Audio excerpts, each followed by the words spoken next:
영생에 이르는 생명의 말씀을 사모하시면서 오늘도 복음과 율법을 방문하신 여러분 반갑습니다. 이 시간 야고보서 1장 강의 시간으로 12번째입니다. 이 시간에 지난 시간에 이어서 선과 악이 무엇인지 이것에 대해서 오늘 말씀을 드리고자 합니다. 이 시간을 통해서 바른 복음을 들으시고 깨달아 믿음으로 구원에 이르는 하나님의 아들들이 되시기를 간절히 사모하면서 이 시간 말씀을 전하고자 합니다. 오늘 성경에 보면은 유다서 1장 3절을 보겠습니다. 신약 398쪽이 됩니다.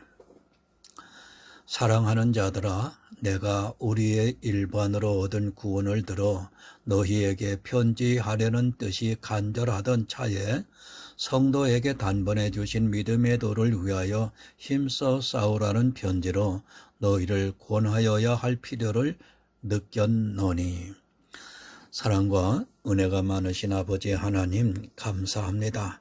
이 시간도 야고보서의 말씀을 강해할 수 있도록 인도해 주시는 것을 감사를 드립니다. 이 시간 선과 악에 대해서 말씀을 준비하게 하시고 믿음의 도를 위하여 힘써 싸우라는 이 말씀을 가지고 전하게 하시니 감사를 드립니다. 무엇과 힘써 싸워야 하느냐 하는 것에 대해서 하나님 중점으로 전하고자 합니다. 믿음을 지키라는 이 뜻에 대해서 하나님 전하고자 합니다. 우리 모두에게 함께 하여 주시옵소서. 예수 그리스도의 이름으로 기도드립니다. 아멘. 여러분, 단번에 주신 믿음의 도라고 말씀을 하고 있습니다. 우리 마음에 심긴 도는 단번에 주신 믿음의 도입니다. 그런데 이 단번에 주신 믿음의 도를 모르고 있습니다. 아직도 믿음이 좋아졌다, 나빠졌다 하는 사람들이 너무도 많이 있습니다. 우리 마음에 주신 믿음의 도는 단번에 주셨다는 것을 기억하시기 바랍니다. 믿음은 단회적인 사건입니다. 이 단번에 주신 믿음의 도를 믿어야 합니다. 그런데 단번에 주신 믿음의 도를 듣고 행하지 않고 있습니다. 믿음이 있다가도 없고 없다가도 있고 자기들 마음대로 주었다 뺏었다 하고 있습니다. 우리 마음에 심긴 믿음의 도는 단번에 주시는 하나님의 역사입니다. 한 번 주면 그리고 빼앗지 않습니다. 믿음이 없다가 있다가 하는 것은 한마디로 성경을 모르는 어리석은 사람입니다. 그것은 믿음이 있다 없다 하는 것이 아니라 자기들의 행위가 좋았다 나빴다 하는 것을 가지고 믿음으로 오해를 하고 있습니다. 믿음이라는 것은 내 마음에 심겨주시는 것이기 때문에 그것이 있다가 없다가 할 수 있는 그런 것이 절대로 아닙니다. 믿음이 있다 없다가 하는 사람은 도를 행하지 않고 있는 사람입니다. 우리의 행위와 상관이 없이 우리에게 주신 믿음의 도는 늘 그대로 영원히 우리가 천국에 들어갈 때까지 있는 것입니다. 그렇게 믿는 것이 믿음의 도를 행하는 자입니다. 그렇지 않고 믿음이 있다가 없다가 하는 사람은 믿음의 도를 듣고도 행하지 않고 스스로 속이는 자입니다. 마음에 심긴 도는 믿음입니다. 그것은 우리에게 단번에 주는 단회적인 사건이고 그렇게 믿고 자기의 믿음이 변치 않고 있는 성도가 바로 도를 듣고 행하는 성도입니다. 그런 성도는 주님께서 다시 오시는 그날에 주님으로부터 영접을 받아 천국으로 인도함을 받을 것입니다. 그러나 그 도를 행치 않고 의심하는 자는 스스로 속이게 되고 결국 자기 스스로 속아 사망에 이르게 됩니다. 야고보서 1장 23절을 보겠습니다. 신약 372쪽이 됩니다. 누구든지 도를 듣고 행하지 아니하면 그는 거울로 자기의 생긴 얼굴을 보는 사람과 같으니 도를 들었으면 행해야 합니다. 계속해서 말씀을 드리지만 이 행하는 것은 마음에 심긴 도를 행하는 것이지 어떤 행위를 행하는 것이 절대로 아닙니다. 누구든지 도를 듣고 행하지 아니하면 그는 거울로 자기의 생긴 얼굴을 보는 사람과 같다고 말씀을 하고 있습니다. 거울은 어떻습니까? 사물이 비치는 그대로 비춰주고 있습니다. 그 안에 비추고 있는 사물이 그대로 보여집니다. 마음에 심겨 있는 믿음의 도를 볼 수 있는 거울은 이 세상에 하나도 없습니다. 도를 듣고 행치 아니하는 사람은 그렇게 거울을 보고 그 안에 나타나는 형상을 있는 그대로만 보고 있는 사람이라는 말씀입니다. 자기 마음에 심겨있는 믿음의 도를 보아야 하는데 거울에 비치는 자기 행위의 모습만 보고 있다는 말씀입니다. 도를 행하는 것은 마음으로 믿는 것입니다. 우리에게 가르쳐주는 믿음의 도는 겉으로 볼 수 있는 것이 절대로 아닙니다. 거울로도 볼 수 없습니다. 이 세상 어떤 거울도 사람의 마음을 볼 수 있는 거울은 없습니다. 도를 행치 아니하는 사람은 이렇게 거울로 보는 것과 같이 자기 행위만을 보고 있습니다. 새 번역을 보겠습니다. 말씀을 듣고도 행하지 않는 사람은 있는 그대로의 자기 얼굴을 거울 속으로 들여다보기만 하는 사람과 같습니다. 말씀을 듣고 행하지 않는 사람입니다. 그는 자기 그대로의 얼굴을 거울 속을 들여다보기만 하는 사람과 같다고 말씀을 하고 있습니다. 성도는 거울을 보고 자기 얼굴을 보는 사람이 아니라 내 마음에 있는 믿음의 도를 따라 행하고 있습니다. 그것은 마음으로 믿어지는 역사입니다.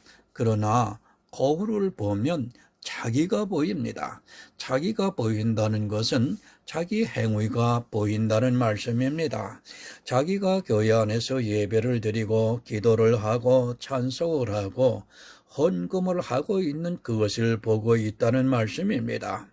그것을 보면서 자기가 예수 그리스도를 믿는다고 착각을 하고 있는데 그 자체가 말씀을 듣고 행하지 않는 사람이라는 말씀입니다.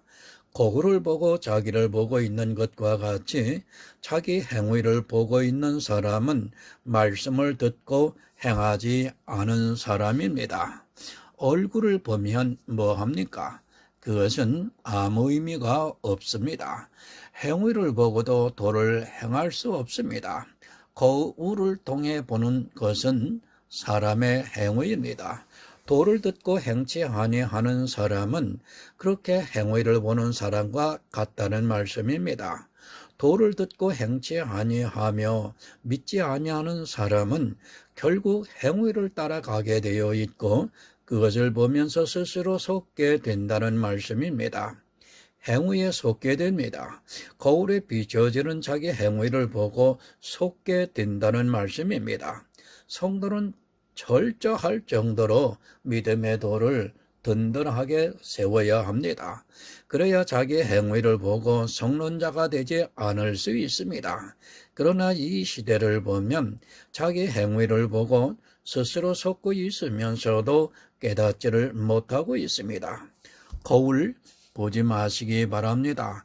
행위를 보지 말라는 말씀입니다.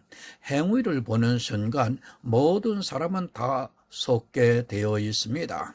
거울을 보는 것과 같이 자기 행위를 보는 순간에 마음에 있는 믿음의 도보다는 자기 행위를 통해서 자기가 예수 그리스도를 믿고 있다고 생각하게 되어 있습니다. 여러분, 성막에서 지난번에 배웠습니다. 물두멍을 무엇으로 만들었습니까? 바로 해막에서 수종도는 여인들의 거울로 만들었습니다. 왜 그 거울로 만들었습니까? 바로 행위를 보지 말고 예수 그리스도를 믿으라고 그 거울로 물두멍을 만들었습니다. 행위를 보는 순간, 자기 얼굴을 보는 순간에 스스로 속게 되기 때문입니다. 하지만 사람들은 아직까지 그 거울을 버리지 않고 그대로 간직하면서 자기 얼굴을 보고 있습니다. 거울로 자기 얼굴을 보지 마시기 바랍니다. 성도는 거울로 자기 얼굴을 보는 것이 아니라 물두멍에서 씻고 있습니다. 그것은 성경에서 예수 그리스도의 말씀으로 씻어 믿고 있다는 말씀입니다. 그 씻어 믿는 믿음이 나를 구원해 주고 있습니다. 하지만 교회가 종교로 바뀌다 보니까 행위를 너무 많이 보고 있습니다. 그것에 속아 있으면서도 그것이 더러운 것과 넘치는 악인데도 사람들은 그것을 선하다고 생각하고 있습니다. 고린도후서 3장 7절을 보겠습니다. 신약 288쪽 됩니다. 돌에 써서 새긴 죽게 하는 의문의 직분도 영광이 있어 이스라엘 자손들이 모세의 얼굴에 없어질 영광을 인하여 그 얼굴을 주목하지 못하였거든. 얼굴입니다. 그것은 돌에 써서 새긴 죽게 하는 의문의 직분이라고 말씀을 하고 있습니다. 우리가 거울을 통해서 보고 있는 내 모든 행위가 사실은 죽게 하는 의문의 직분이라는 것을 알아야 합니다. 하지만 이 시대는 거울로 자기 얼굴을 보면서 의문에 쓴 직분으로 말미암아 속고 있습니다. 여러분, 율법에 속지 마시기 바랍니다. 거울을 왜 봅니까? 우리 마음을 볼 수 있는 것이 아닙니다. 거울은 바로 의문에 쓴 죽게 하는 직분을 보게 하고 있습니다. 그 직분에 거의 모든 사람들이 다 속고 있습니다. 그것을 보면서 자기가 하나님을 믿고 있는 것으로 착각을 하게 만들고 있지만 사람들은 그것을 깨달을 지혜가 없습니다. 거울을 왜 봅니까? 아직까지 자기가 살아있기 때문에 거울을 보고 있습니다. 사도 바울과 같이 자기 육체와 그 정과 욕심을 십자가에 못 박은 성도는 거울을 볼 필요가 없습니다. 하지만 자기 육체가 살아있는 사람은 거울을 보게 되어 있고 결국에는 그 거울에 비치는 자기 모습으로 속게 되고 그것이 사망에 이르게 된다는 것을 말씀을 하고 있습니다. 버리시기 바랍니다. 내가 그리스도와 함께 십자가에 못 박혀 죽은 사람은 절대로 거울을 보지 않습니다. 하지만 자기가 살아있는 사람은 거울을 보게 되어 있습니다. 그리고 자기가 행하고 있는 행위를 보고 스스로 속고 있습니다. 자기 거울을 물두멍을 만드는데 내어 놓는 지혜로운 성도가 되시기를 바랍니다. 야고보서 1장 24절을 보겠습니다. 제 자신을 보고 가서 그 모양이 어떠한 것을 곧 잊어버리거니와 새 번역을 비교해 보겠습니다. 이런 사람은 자기의 모습을 보고 떠나가서 그것이 어떠한지를 곧 잊어버리는 사람입니다. 자기를 모릅니다. 거울에 비춰진 자기를 보다 보니까 실제 자기 모습이 어떠한가를 모르고 있습니다. 거울을 볼 때 우리는 지저분한 얼굴로 거울을 보는 것이 아니라 깨끗하게 단장을 할 때 거울을 봅니다. 그러다 보니까 자기 자신이 어떠한가를 잊어버리게 되어 있습니다. 왜 잊어버리느냐면 거울을 볼 때는 깨끗한 것만을 보게 되기 때문입니다. 분명히 죄인의 모습도 비춰질 텐데도 그 거울을 보는 순간에는 자기가 가장 깨끗한 모습을 보기 때문에 잊어버리게 되어 있습니다. 내 거울 속에는 죄인의 모습도 비춰지고 있습니다. 깨끗한 것만 보여지는 것이 아니라 죄인의 모습도 비춰지고 있다는 것을 알아야 합니다. 도를 듣고 행하는 사람은 거울에 비춰진 자기 모양을 보려고 하지 않습니다. 그것은 아무런 의미가 없기 때문입니다. 거기에 비춰진 또 다른 죄인의 모습도 보이는데 도를 행치 아니하는 사람은, 믿지 아니하는 사람은 자기의 죄인의 모습을 잊어버리고 자기가 스스로 의롭게 될 수 있다고 더욱더 행위에 빠지게 되어 있습니다. 제 자신의 모양을 잊어버리고 믿음의 도를 쫓기보다는 행위를 따라가게 되어 있습니다. 여러분, 믿으시기 바랍니다. 처음에는 믿음의 도를 듣고 너무도 기뻐합니다. 그러나 대부분의 사람들은 자기 거울에 비춰진 모습을 보고 잊어버리고 난 후에는 마음으로 믿어 의에 이르는 도를 행하려고 하기보다는 거울을 보면서 점점 더 행위에 빠져 들어가고 있습니다. 율법을 바로 아시기 바랍니다. 율법으로는 의롭다 함을 얻을 육체가 없다고 분명히 가르쳐주고 있습니다. 그러나 사람이 거울을 보면 자기가 지키고 있는 몇 가지 행위를 보면서 스스로 속게 됩니다. 사람이 거울을 보는 순간에 이렇게 된다는 것을 명심하고 있어야 합니다. 성도는 이미 거울을 물두멍으로 만드는데 내어주었습니다. 그리고 이제는 거울을 보는 것이 아니라 물로 씻어 말씀으로 깨끗하게 하고 있습니다. 베드로후서 2장 21절을 보겠습니다. 신약 386쪽이 됩니다. 의의 도를 안 후에 받은 거룩한 명령을 저버리는 것보다 알지 못하는 것이 도리어 저희에게 나으니라. 참 무서운 말씀입니다. 믿음의 도를 안 후에 받은 거룩한 명령을 저버리는 것보다는 알지 못하는 것이 저희에게 나으리라고 말씀을 하고 있습니다. 교회 안에 있는 사람들이 가슴 깊이 새겨들어야 하는 말씀입니다. 차라리 처음부터 신앙생활을 하지 않는 것이 낫다고 말씀을 하고 있는 것입니다. 믿음에 대해서 배웠습니다. 단번에 주신 믿음에 대해서 배웠습니다. 그런데 그것을 행치 아니해서 구원을 받지 못하면 차라리 교회에 안 나오는 것이 낫다는 말씀입니다. 거룩한 명령이 무엇입니까? 하나님의 명령은 영혼 구원입니다. 이 거룩한 명령을 저버리게 되면 차라리 교회에 나와서 신앙생활을 하지 않는 것이 낫다고 말씀을 하고 있습니다. 믿음에 대해서 배웠습니다. 단번에 주신 믿음의 도에 대해서 이미 배웠습니다. 그런데 그것을 행치 아니해서 구원을 받지 못하면 차라리 교회에 안 나오는 것이 낫다는 말씀입니다. 거룩한 명령이 무엇입니까? 하나님의 명령은 영혼 구원입니다. 이 거룩한 명령을 저버리게 되면 차라리 교회에 나와서 신앙생활을 하지 않는 것이 낫다고 말씀을 하고 있습니다. 마음에 심긴 도, 믿음의 도에 대해서도 배웠습니다. 그런데 불행하게도 이 말씀을 성경을 통해 들었는데도 오직 나의 의는 믿음으로 말미암아 살리라는 말씀을 들었는데도 다시 뒤로 물러가 초동학문에 빠져 믿지를 못한다면 차라리 교회에 안 나오는 것이 낫다고 말씀을 하고 있습니다.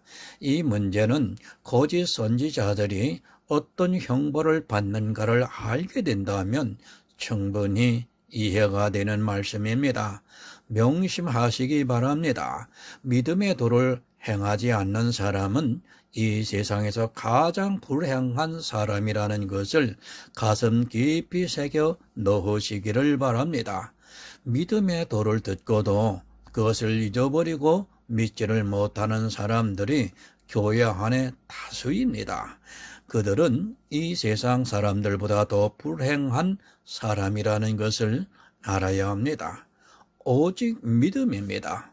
이것을 방해하고 침해하는 것이 있다면 정말 다 버리시기를 바랍니다. 이 도를 행하지 않고 뒤로 물러가면 반드시 망합니다. 또한 이 도를 잊어버리게 되면 자꾸 자기 얼굴을 거울로 보게 되어 있습니다.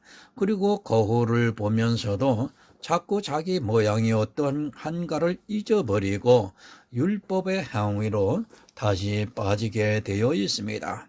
교회는 축복과 저주가 함께 있습니다. 복음을 듣고 이 도를 따라 행해서 영혼의 구원을 받아 천국에 간다면 그것은 너무도 큰 축복입니다. 그러나 도를 듣고도 천국에 가지 못하고 버림을 받는다면 그것은 가장 불행입니다. 그래서 베드로 사도가 차라리 처음부터 알지 못하는 것이 저희에게 더 낫다고 말씀을 하고 있습니다. 분명히 말씀을 드립니다. 사단이 얼마나 지혜로운가를 알아야 합니다. 사단은 성경에 기록이 되어 있는 말씀을 가지고 미혹을 하고 있습니다. 성경의 문자를 알고 있는 것으로 마치 자기가 믿음에 있는 것으로 착각하게 만들고 있고, 그런 사람들의 이성을 자극해서 모든 더러운 것과 넘치는 악을 행하게 함으로 하여 사망에 이르게 만들고 있다는 것을 여러분 깨달아야 합니다. 야고보서 1장 25절을 보겠습니다. 자유하게 하는 온전한 율법을 들여다보고 있는 자는 듣고 잊어버리는 자가 아니요 실행하는 자니 이 사람이 그 행하는 일에 복을 받으리라. 아멘. 자유하게 하는 온전한 율법이 무엇입니까? 아직도 교회 안에 있는 다수는 율법을 지키고 있습니다. 그리고 그 율법을 지키면서 자유하다고 생각을 하고 있습니다. 이 세상에서 누가 율법에 대해서 자유할 수 있습니까? 율법에 대해서 자유하려면 율법을 다 지켜야 자유할 수 있습니다. 이 세상에는 그렇게 자유할 수 있게 율법을 지킨 자가 한 사람도 없습니다. 이 시대 율법에 대해서 오해를 하고 있습니다. 법이라는 것을 바로 알아야 합니다. 법은 반드시 법대로 지켜야 합니다. 만약에 법대로 지키지 않는다면 그 자체가 이미 법을 어기고 있다는 것을 깨달아야 합니다. 하지만 사람들은 법대로 지키지도 않으면서 법을 지킨다고 이야기를 하고 있습니다. 만약에 법을 법대로 지키지 않고 있으면서 법을 지킨다고 하면 그 자체가 이미 법을 어기고 있다는 것을 깨달아야 합니다. 한 가지 예를 드립니다. 안식일 교회 같은 경우에는 안식일을 지킨다고 말을 합니다. 그렇다면 성경에 기록이 되어 있는 안식일에 대한 모든 규례를 그대로 지켜야 법대로 지키는 것입니다. 안식일을 지킨다고 하면서 안식일에 불을 피고 그것으로 음식을 해서 먹고 있다면 이미 그 자체가 안식일을 범하고 있다는 것을 알아야 합니다. 이것이 법입니다. 이런 모든 규례까지도 완전하게 지켰을 때 법을 다 지켰다고 말할 수 있는 것입니다. 하지만 이 시대는 법을 주장하면서도 자기들이 지키고 싶은 법을 지키고 버릴 법은 버리고 있습니다. 이미 그 자체로 법을 어기고 있고, 그렇게 법을 어기는 사람은 법에 의해서 진노를 받게 된다는 것을 명심하고 있어야 합니다. 율법을 지키는 것이 자유한 것입니까? 아마 다 지킨 사람이 있다면 율법에 대해서 자유하다고 말할 수 있을 것입니다. 그러나 이 세상에는 그런 사람이 없습니다. 어느 누구도 자유하지 못합니다. 그리고 또한 율법은 우리에게 자유를 주시는 것이 절대 아니라 우리에게 무거운 짐을 주고 있습니다. 율법으로는 절대로 여러분 자유할 수 없습니다. 자유는 누가 주느냐면 예수 그리스도께서 주시고 있습니다. 율법 자체가 자유하다고 하는 것은 성경적으로 맞지 않습니다. 율법은 절대로 우리에게 자유를 주는 것이 아니라는 것을 알아야 하고, 율법은 오히려 무거운 짐이라는 것을 성경은 말씀을 하고 있습니다. 그래서 주님께서 수고하고 무거운 짐진 자들아 다 내게로 오라, 내가 너희를 쉬게 하리라고 말씀을 하고 있습니다. 요한복음 8장 32절을 보겠습니다. 신약 159쪽이 됩니다. 진리를 알지니 진리가 너희를 자유케 하리라. 아멘. 누가 자유를 줍니까? 율법과 예수 그리스도는 성경에서 두 남편으로 비유를 하고 있습니다. 이 둘은 생명을 줍니다. 예수 그리스도를 믿어서 영생을 얻는 방법이 있고, 또 하나는 율법을 온전히 지켜서 생명을 얻는 방법이 있습니다. 그러나 여러분, 이 세상에는 율법을 온전히 지킨 사람이 하나도 없었습니다. 진리가 자유를 줍니다. 누가 진리입니까? 예수께서 내가 곧 길이요 진리요 생명이라고 말씀을 하셨습니다. 예수 그리스도가 아니고는 누구도 우리에게 자유를 주실 수 없다는 것을 알아야 합니다. 오직 진리이신 예수 그리스도만이 우리에게 자유를 주고 있습니다. 하지만 사람들은 자기들에게 어떤 자유를 주시고 있는 줄을 모르고 오히려 스스로 종이 되고 있습니다. 자유하게 하는 온전한 율법이라고 말씀을 하고 있습니다. 누가 율법을 온전히 다 이루셨습니까? 이 문제가 해결이 안 되면 다 율법주의에 빠지게 되어 있습니다. 자유하게 하는 온전한 율법을 들여다보고 잊어버리는 자가 아니요 실행하는 자니, 그것을 실행하는 자가 복이 있으리라는 이 말씀이 해석이 안 되어서 이제까지 모든 교회가 모두 다 율법주의에 빠져 있습니다. 이런 말씀 때문에 야고보서를 오해를 하고 있습니다. 누가 율법을 온전히 이루었습니까? 이 기초를 모르다 보니까 사람들이 율법에 대해서 잘못 생각을 하고 있습니다. 주님께서 이 세상에 왜 오셨는가를 모르기 때문에 성경을 거꾸로 해석을 하고 있고, 그것이 율법주의를 만들고 있습니다. 마태복음 5장 17에서 18절을 좀 보겠습니다. 신약 6쪽이 됩니다. 내가 율법이나 선지자나 배하러 온 줄로 생각하지 말라. 배하러 온 것이 아니요 완전케 하려 함이로다. 진실로 너희에게 이르노니 천지가 없어지기 전에는 율법의 1.1핵이라도 반드시 없어지지 아니하고 다 이루리라. 마태복음의 이 말씀도 오해를 하고 있습니다. 먼저 이 말씀에 대해서 바로 알고 나면 야고보서의 온전한 율법이 이해가 쉽게 될 것이라고 생각을 하고 있습니다. 율법에 대한 말씀을 볼 때는 조금 더 자세하게 보는 것이 좋습니다. 그냥 대충 보지 마시고 정말 자세하게 보아야 말씀을 바로 이해할 수 있습니다. 시작이 누구입니까? 내가입니까?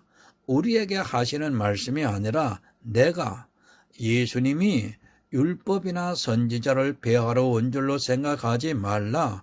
배하러 온 것이 아니요 완전케 하려 함이라고 말씀을 하고 있습니다. 이 말씀은 지금 예수님께서 십자가를 지시기 전에 사역을 시작하시면서 하신 말씀입니다.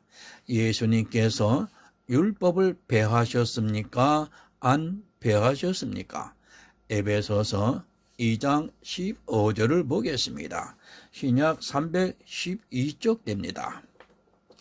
원수된 것, 곧 의문에 속한 계명의 율법을 자기 육체로 폐하셨으니 이는 이 둘로 자기 안에서 한 새 사람을 지어 화평케 하시고, 예수님은 십자가를 통해 율법을 폐하셨습니다. 그냥 폐하신 것이 아니라 율법을 다 지키시고 난 후에, 율법을 완전케 하신 후에 자기 육체로 폐하셨습니다. 마태복음의 말씀과 에베소의 말씀을 반대로 하고 있습니다. 어느 말씀이 맞습니까?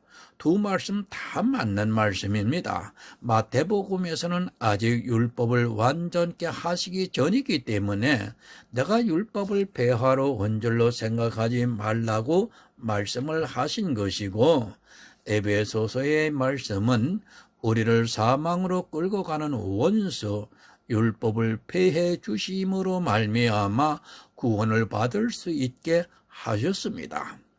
예수님의 율법의 요구를 다 이루셨습니다.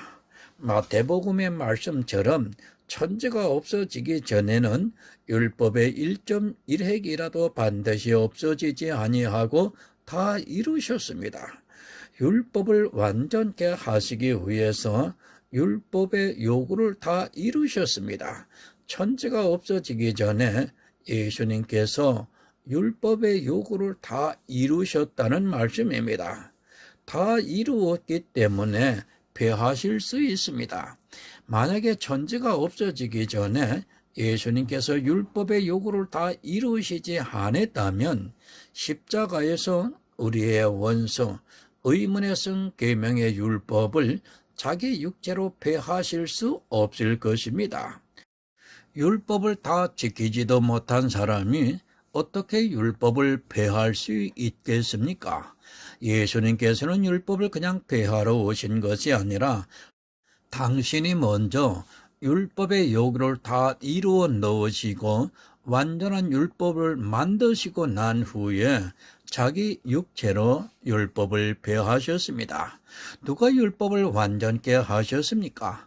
우리에게 율법을 완전케 하라는 말씀이 아니라 내가 율법을 완전케 하겠다고 하시고 율법의 요구를 다 이루셨습니다. 이 말씀을 많이 오해를 하고 있습니다. 천지가 없어지기 전에 이미 예수님께서는 율법의 요구를 다 이루셨습니다. 율법의 1.1학도 없어지지 않고 완전하게 율법의 요구를 이루셨다는 말씀입니다. 예수님이 하신 것입니다. 이미 하셨기 때문에 사도 바울이 에베소서에서 율법을 자기 육체로 폐하셨다고 말씀을 하고 있습니다. 어떻게 하시고 폐하셨느냐면 율법의 요구를 다 이루시고 완전케 하신 후에 자기 육체로 폐하셨습니다. 천지가 없어지기 전에 율법의 1.1획도 없어지지 아니하고 예수님 자신이 율법을 완전케 하셨습니다. 그냥 폐하러 오신 것이 아닙니다. 만약에 그냥 폐하신다면 그것은 하나님과 이스라엘의 언약을 예수님 마음대로 깨버리는 일이 되고 그런 일은 있을 수 없습니다. 폐하러 온 것이 아니라고 하니까 마치 율법이 아직도 살아있는 것으로 오해를 하고 있는 사람들이 너무도 많이 있습니다. 율법을 완전케 하시고 난 후에 예수님께서 자기 육체로 폐하셨습니다. 율법의 요구를 다 이루었습니다. 요한일서 3장 5절을 봅니다. 신약 390쪽입니다. 그가 우리 죄를 없이 하려고 나타내신 바 된 것을 너희가 아나니 그에게는 죄가 없느니라. 그에게는 죄가 없느니라. 율법을 완전케 하시고 다 이루셨다는 말씀입니다. 예수님께서는 그냥 막무가내로 율법을 폐하러 오신 것이 아니라 율법의 요구를 다 이루시고 난 후에 십자가에서 자기 육체로 율법을 폐하셨습니다. 천지가 없어지기 전에 이미 예수 그리스도께서 율법의 요구를 다 이루셨습니다. 그래서 그에게는 죄가 없다고 말씀을 하고 있습니다. 여러분, 다 이루었습니다. 그리고 죄가 없기 때문에 자기 육체로 폐하실 수 있는 것입니다. 율법이 아직도 살아있다고 하는 사람은 전부 거짓말쟁이들입니다. 예수님은 율법을 완전케 하러 오셔서 그렇게 하시고 천지가 없어지기 전에 율법의 요구를 다 이루시고 우리를 자유하게 하시려고 율법의 무거운 짐, 멍에에서 벗어나게 하려고 자기 육체로 율법을 폐하셨습니다. 바로 이것이 자유하게 하는 율법입니다. 이 사실을 믿는 것이 자유하게는 하는 율법이라는 말씀입니다. 예수님과 나는 한 몸입니다. 그러면 예수님께서 율법을 다 지키셨다면 나 역시도 다 지킨 것이 되는 것입니다. 육적으로 그렇다는 것이 아니라 영의 일로 그렇다는 것을 말씀을 드리는 것입니다. 그래서 우리 안에 그리스도의 영이 거하신다고 말씀을 하고 있습니다. 우리는 죽을 때까지 죄인입니다. 그러나 예수님께서 율법을 완전케 하시고 율법의 요구를 다 이루셨다면 나 역시도 구원을 받는 데 있어서는 이 모든 것을 다 이룬 것이 되기 때문에 율법에 대해서 자유할 수 있습니다. 이미 다 지킨 율법을 또 지킬 필요가 있느냐는 말씀입니다. 바로 아시기 바랍니다. 내가 빚이 있습니다. 그 빚을 내 형이 대신 갚아주었습니다. 그렇다면 그 순간부터 나는 빚에 대해서 자유할 수 있습니다. 비록 빚은 내가 졌을지라도, 그래서 내가 평생 그 빚을 갚을 능력이 없더라도 그 빚을 형이 갚아주었다면 나는 빚에 대해서 자유할 수 있습니다. 빚쟁이로 사는 것이 아니라 빚에 대해서 자유할 수 있다는 말씀입니다. 바로 아시기 바랍니다. 내가 빚이 있습니다. 그 빚을 내 형이 대신 갚아주었습니다. 그럼 그 순간부터 나는 빚에 대해서 자유할 수 있습니다. 비록 빚은 내가 졌을지라도, 그래서 내가 평생 그 빚을 갚을 능력이 없더라도 그 빚을 형이 갚아주었다면 나는 빚에 대해서 자유할 수 있습니다. 빚쟁이로 사는 것이 아니라 빚에 대해서 자유할 수 있다는 말씀입니다. 누가 나를 빚쟁이라고 할 수 있습니까? 아무도 그렇게 말할 수 없고 누가 그렇게 이야기한다면 나는 당당하게 내 빚을 다 갚았는데 무슨 말을 하느냐고 따질 수 있습니다. 바로 율법에 대해서 그렇다는 말씀입니다. 믿음의 도가 있는 성도는 그것을 마음으로 믿어 행하고 있는 성도는 이미 다 갚은 빚에 대해서 자유할 수 있다는 말씀입니다. 율법을 지켜야 합니까? 이 문제는 야고보서를 강해하면서 분명히 언급을 할 예정입니다. 아직도 자기 빚이 있다고 생각하는 사람은 그 빚을 갚기 위해서 노력을 할 것이고, 빚이 없다고 하는 사람은 빚에 대해서 자유할 수 있습니다. 그러나 이 시대는 자유하지를 못하고 있습니다. 오히려 더 많은 빚을 진 사람들처럼 교회 안에서 행동을 하고 있습니다.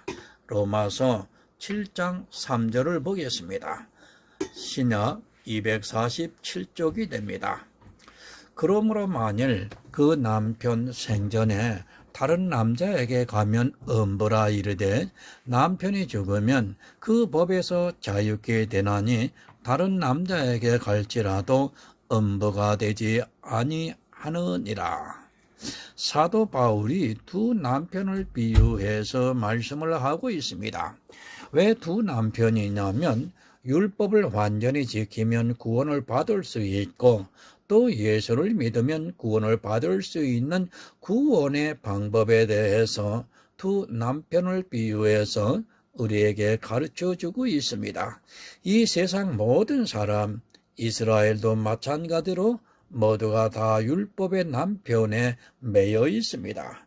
모두가 초등학문에 매여 율법을 지키면서 천국을 가든지 극락을 가든지 열반에 오르든지 자기들이 주장하는 그 좋은 곳에 가려고 합니다.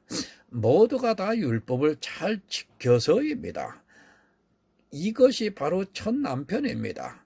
자기가 선하게 살고 의롭게 살아서 자기가 원하는 곳에 가려고 하는 행위가 바로 첫 남편이라는 말씀입니다. 그런데 이 남편으로는 어느 누구도 생명을 얻을 수 없다는 것이 성경의 결론입니다. 그래서 두 번째 남편이 오셨는데 그가 바로 예수 그리스도입니다.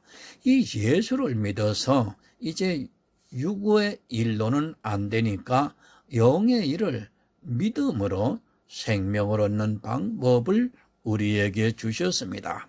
잘 아셔야 합니다. 너무도 중요한 문제이기도 합니다. 여러분, 첫 남편은 우리를 구원하는 것이 아니라 진노에 이르게 했습니다. 그래서 두 번째 남편이 오셨는데 그 남편이 자기를 죽임으로 해서 첫 남편에 있던 자들을 구원하기 위해 오셨습니다. 이제 예수를 믿는 성도는 법을 지켜서 구원을 받으려고 하는 것이 아니라 첫 남편의 방법으로 구원을 받으려고 하는 것이 아니라 이제 영의 일, 마음의 신비에 새겨진 도를 따라 믿음으로 구원에 이르게 되었습니다. 첫 남편은 우리를 진노에 빠뜨리게 했습니다. 그것은 어느 누구도 다 지킬 수 없는 무거운 짐입니다. 이제 두 번째 남편이 오셔서 그 첫 남편의 요구를 다 들어주고 우리를 신부 삼으셨다는 말씀입니다. 그러면 우리는 이제 첫 남편이 요구하는 것을 더 이상 들을 필요가 없는 것입니다. 첫 남편에서 자유하게 되었습니다. 율법에 대해서 우리는 더 이상 첫 남편에게 매이지 않고 자유하는 자들이 되었습니다. 그것은 예수 그리스도께서 첫 남편의 모든 요구를 들어주시고 첫 남편을 죽여버렸기 때문입니다.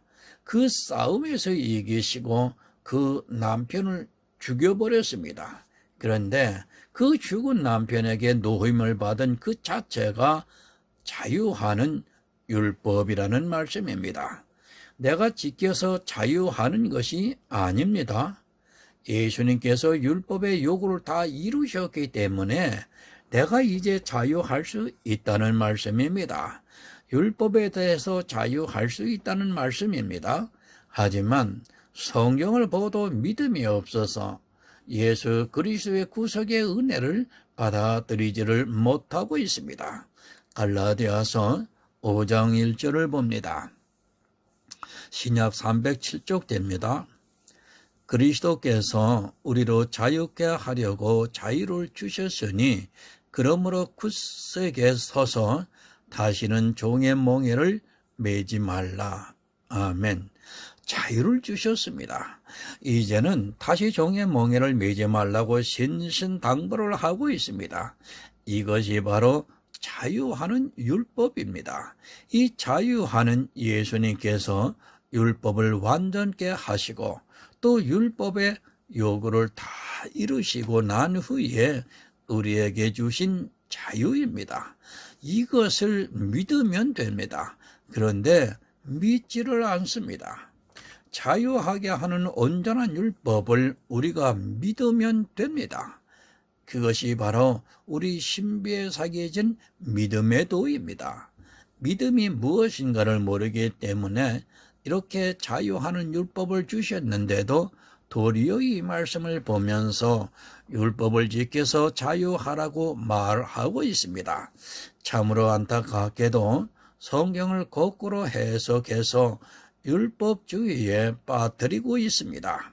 이 자유하게 하는 율법을 실행하는 자가 도를 듣고 행하는 자입니다.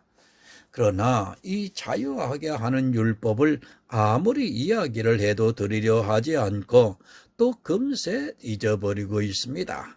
예수 그리스도께서 율법에 대해서 자유하게 하셨다고 성경에서 누누이 가르쳐주고 있는데도 그것을 들을 때는 잠시 즐거워하다가 또 금세 잊어버리고 있습니다.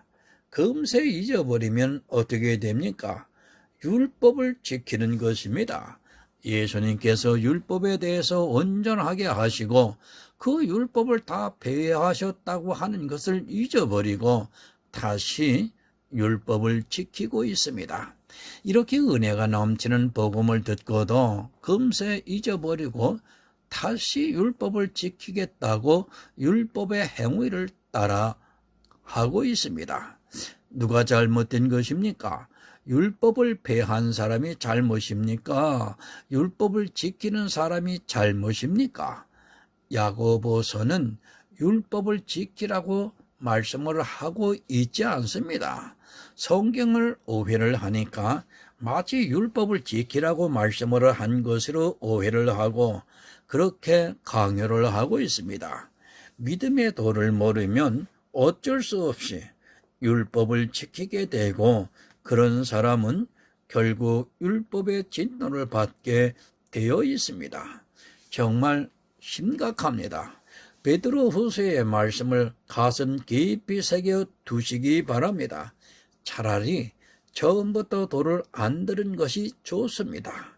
이 믿음의 도를 자유하게 하는 율법을 믿음으로 받아들이지 않고 율법을 지키고 있는 것은 차라리 교회에 발을 들여놓지 않는 것이 그 사람에게는 낫습니다. 성경은 그들이 받을 특별한 형벌에 대해서 기록하고 있습니다. 여러분, 율법을 지켜야 합니까? 그것은 믿음의 도를 저버리는 행위입니다.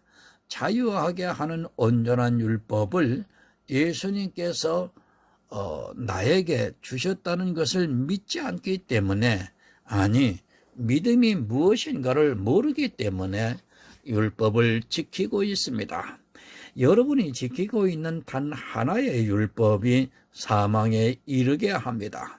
그 사망은 이 세상 사람들과는 다른 특별한 형벌이 있는 사망이라는 것을 여러분 기억하시기 바랍니다. 잊어버리지 마시기를 정말 부탁드립니다. 자유하게 하는 온전한 율법을 우리에게 주셨다는 것을 결코 잊어버리지 마시기 바랍니다. 그 자유하게 하는 온전한 율법을 실행하는 자는 그것을 믿음으로 받아들이는 자입니다. 믿음으로 받아들이려고 하지를 않고 오히려 율법을 지키고 있습니다. 진노가 임한다는 그 율법에 더 열심을 다해서 지키고자 노력을 하고 있습니다. 바로 이 말씀을 보고 율법을 강조하고 있습니다. 얼마나 안타까운 일입니까? 심지어는 율법을 잘 지켜야 자유할 수 있다고 주장을 하고 있습니다. 자유하게 하는 온전한 율법입니다. 그것은 내가 할 수 있는 것이 아니라 오직 예수 그리스도만이 율법을 온전케 지키셨다는 것을 깨달아야 합니다. 자유하게 하는 온전한 율법은 예수님이 이루셨습니다. 우리는 그것을 들여다보고 잊어버리는 자가 되어서는 안 되고 마음으로 믿어 믿음의 도를 실행해야 합니다. 이 사람이 그 행하는 일에 복을 받을 것이라고 말씀을 하고 있습니다. 행하는 일이라고 하니까 행위로 생각을 하는데 마음으로도 우리는 행하고 있고 그것도 일이라는 것을 깨달으시기 바랍니다. 야고보서는 복음입니다. 로마서와 전혀 다르지 않는 똑같은 복음을 우리에게 가르쳐주고 있습니다. 다만 사람들이 성경을 오해를 하다 보니까 자유하게 하는 온전한 율법을 자기들의 몸으로 행하려고 하다가 결국에는 사망으로 들어가고 마는 것입니다. 얼마나 안타까운 일입니까? 율법에 대해서 자유하라고 믿음을 주셨는데도 오히려 율법을 지킴으로 자유할 수 있다고 주장을 하고 있습니다. 바른 진리를 듣고 깨닫고자 오신 여러분, 자유하게 하는 율법을 들여다보고 잊어버리지 마시기 바랍니다. 이 말씀이 바로 해석이 안 되면 결국 율법주의자가 되고 그 율법으로 말미암아 진노를 받게 됩니다. 율법을 지키라고 하는 말씀이 절대 아닙니다. 우리는 율법의 멍에에서 벗어났습니다. 정말 굳세게 서서 종의 멍에에서 벗어나는 것이 자유하게 하는 온전한 율법을 들여다보고 그것을 실행하는 복이 있는 성도입니다. 자유. 아무리 강조를 해도 지나치지가 않습니다. 그러나 이 자유를 빼앗으려고 하는 자들이 있습니다. 이 시대 역시 마찬가지로 어떻게 하든지 이 자유를 빼앗아서 구속을 시키려고 하는 자들이 있습니다. 바로 그들이 다른 복음을 가진 자들입니다. 다른 복음을 가진 자들은 모두가 종교인들입니다. 종교인으로서는 구원을 받을 수 없습니다. 바른 복음을 믿는 그리스도인들이 되시기를 부탁을 드립니다. 감사합니다. 다음 시간에는 거짓 형제라는 제목을 가지고 2번에 걸쳐서 여러분들에게 또 말씀을 드리겠습니다. 하나님 아버지 감사합니다. 야고보서 1장을 계속해서 강의하게 하시니 감사합니다.